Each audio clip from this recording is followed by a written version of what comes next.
Hello, welcome to another EagleSix Airsoft video. We're going to be testing this TM MK18 NGRS Recoil shock.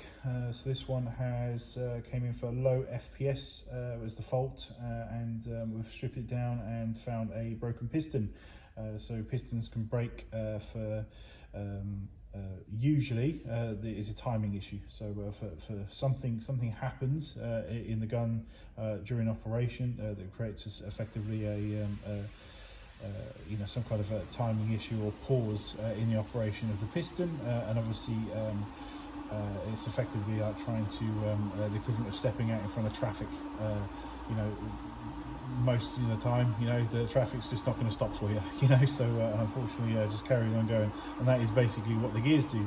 They're attached to obviously a motor which is powered by a battery, and they will spin at high speed and continue driving even if the piston isn't doing what it should be doing for whatever reason.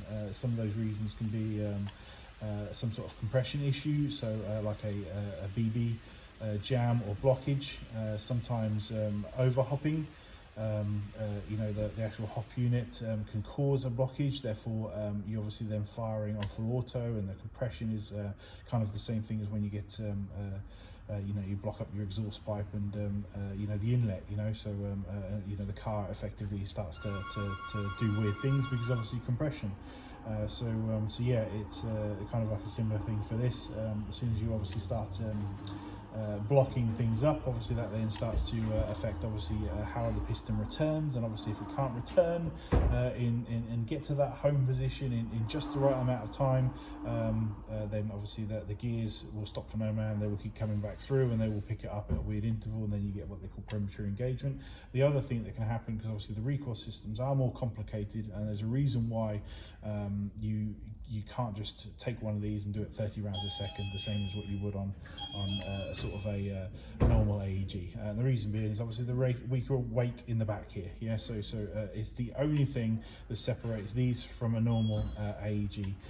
And obviously there's a reason why these can only do half the rounds per second that a normal AEG can do, and it's because of that weight. Yeah, so again, there could be a jam in the weight, or there could be the weight just not returning fast enough. Again, then rounds per second seems to increase, so then obviously so you basically get piston coming this way, and you get recoil weight returning that way, and they basically hammer each other effectively like a train going one direction, train going another, and obviously then creating more stress on the piston than otherwise would normally be there through normal operation.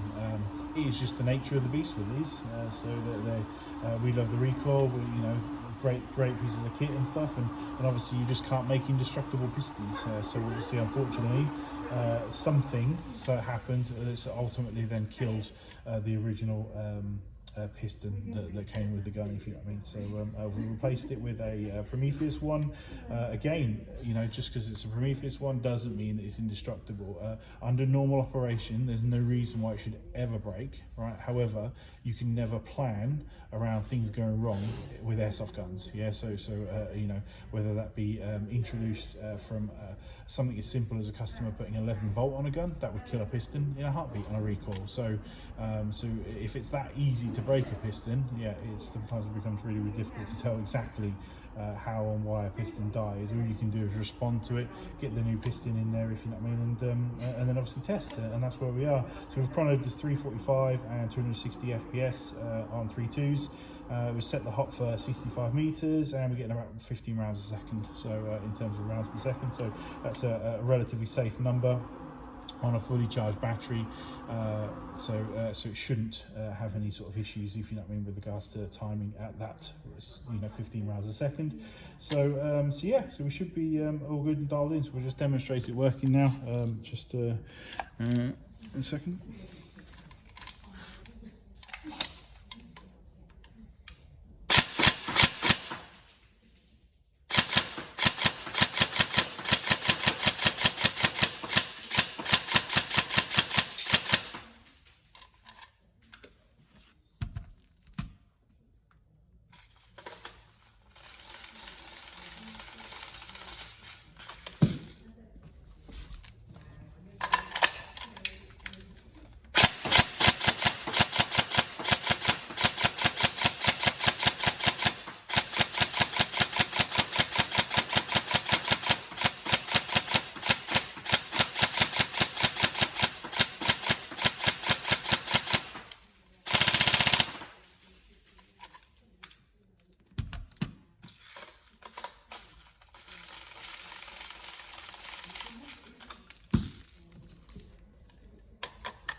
did put the an extra Recoil upgrade spring that we do here at EagleSix is effectively double strength, so that is going to return obviously the piston at a faster speed, the recoil weight, sorry. So obviously if there is potentially a timing issue, because obviously without cutting holes in a gun and then high-speed cameras, you're never going to actually know, if you know what I mean. But yeah, if there is a sync issue and from you know, for whatever reason, obviously that's going to help in a situation where you can't tell if there's a problem. So we always tend to sort of recommend installing the Recoil springs that we do, the upgraded ones, not necessarily to try and, you know, increase recoil, but obviously if that happens, then obviously that's a bonus. But the main thing is obviously to get that recoil weight home, ready for obviously the next cycle of obviously the piston and the gears, so it's all ready and waiting ready.